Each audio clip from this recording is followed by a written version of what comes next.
Hey everybody, welcome back. You know how we do it here. Deep dives only. Today, we're going to tackle a subject, well, it's close to a lot of people's hearts. Depression.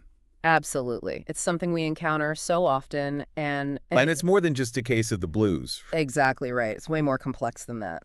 So therapistaid.com, they've got this great resource that breaks it down, and we're going to dissect it today. Awesome. Love that site. So straightforward. Right. They cut through the jargon, which is what we're all about, too. So therapistaid.com, they start with the classic definition, like a persistent sadness, the emptiness. Right. The feeling of just being weighed down like you can't shake it off, Yeah, exactly. Loss of interest in things you used to love. which, can be really hard for people to understand from the outside, right? Absolutely. It's not just a matter of go do something you enjoy Right. if those things don't bring joy anymore. Totally. That's where it gets tricky. But what we're going to do today is go beyond just recognizing those surface level symptoms. Yes, we're going deeper because we want to know, like, what's the root cause? What's going on in the brain? And we get it. So imagine this. Yeah. Our brains are these intricate networks, right? Mhm.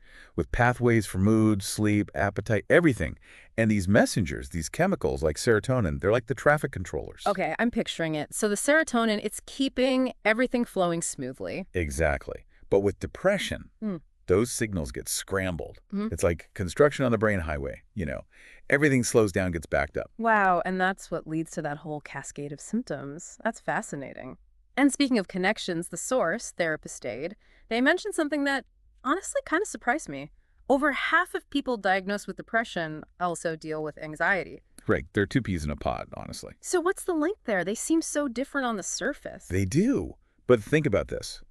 At their core, they both involve how our brains cope with stress. Depression. It's like your stress response gets stuck in the on position. Your body's in this low-grade fight or flight mode. But for weeks, months. Right. It's exhausting. You can't just snap out of it. Exactly. While anxiety, it's like the alarm system in your brain is super sensitive. It's always anticipating danger, even when there's none. Yeah. So you're constantly on edge, worrying. Okay, so two sides of the same coin, in a way, Right. And they often feed into each other, unfortunately. making it even tougher to deal with. Now, another thing Therapist Aid pointed out that I thought was really interesting was the power of exercise. They actually called it having a significant antidepressant effect. It's got to be more than just those endorphins, right? Oh, it totally is. Exercise works its magic on multiple levels when it comes to depression. Like you said, you've got your endorphins doing their feel-good thing, but then there's also this whole cascade of brain changes happening behind the scenes. Oh, like what? Well, exercise. It can actually boost those key neurotransmitters we talked about, like serotonin and dopamine, the ones that are often out of whack in depression. And on top of that, it helps regulate those stress hormones, cortisol, adrenaline, the ones that get your heart racing. Oh, so it's like calming the system down. Exactly. And when you can regulate those stress responses, it can make a huge difference in how you feel emotionally. That makes total sense. It's like hitting the reset button on your brain and body. All right, so we've talked about some of the positive aspects here, but, we got to address the elephant in the room, right? Because Therapist Aid didn't shy away from the tough stuff either. Of course not, and neither should we. They brought up this really, really heavy statistic, and it was that 60% of suicide victims, it turned out, they struggled with depression. Yeah. That's a stark reminder, isn't it? It is. It really emphasizes how important it is to talk about mental health, to get help early.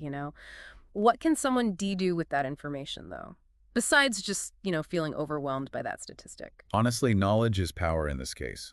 Knowing that depression can be so closely linked to suicide makes it even more important to be aware of the warning signs, both in yourself and in others. Okay, so what are some of those warning signs? Well, talking about feeling hopeless or trapped, like there's no way out. Hmm. Increased isolation, withdrawing from loved ones, talking about death or suicide directly, even casually. That's a big one. Right, and those are things that we might not pick up on right away, so it's good to have them in mind. Absolutely. And if you notice any of those signs in someone you care about, don't hesitate to reach out.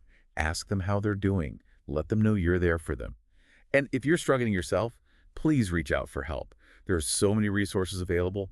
Therapists, hotlines, support groups. You are not alone. I think that's the message we really want to hammer home today.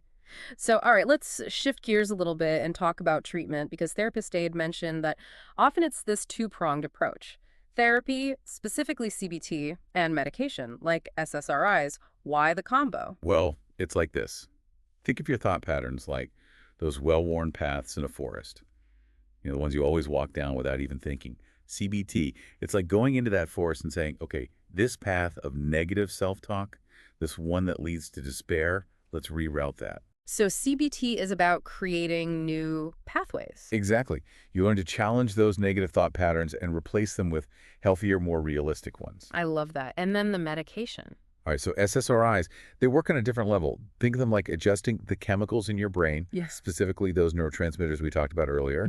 They help boost serotonin levels, which can improve mood, sleep, and all those things that depression messes with. Okay, so it's like tackling it from both sides, the thoughts and the chemistry. You got it.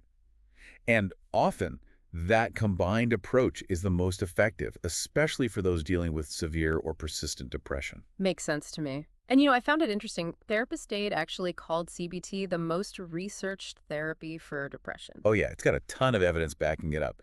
Decades of studies showing its effectiveness. So does that make it the go-to for everyone? Well, while CBT is super effective for many, it's not a one-size-fits-all solution. Everyone's different. The best approach really depends on the individual, their specific needs, their preferences, and what they're going through. Okay, so it's important to work with a therapist who can help you figure out the best path forward. 100%. Now, another thing we have to address is this whole idea that medication is like a quick fix, which unfortunately a lot of people think. Oh yeah, I hear that all the time. And Therapist Aid points out, which I think is so important, that SSRIs, they can take weeks to really kick in. We're talking like 4 to 6 weeks, sometimes even longer. Yeah, it's a process for sure. Not an instant on switch. Right, exactly. It's not like taking an aspirin for a headache. So patience is key. Absolutely. And that's where, again, therapy can be so helpful because it gives you tools to cope in the meantime. It helps you manage those expectations, provides support during that initial adjustment period. So it's like having that cheerleader in your corner while you're waiting for the medication to do its thing. Well, we covered a lot today, but the biggest takeaway I hope everyone got is that depression are treatable. Absolutely.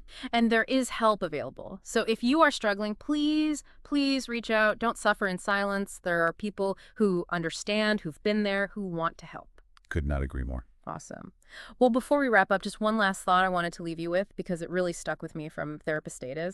They mentioned that for most people, their first depressive episode happens between the ages of 20 and 30.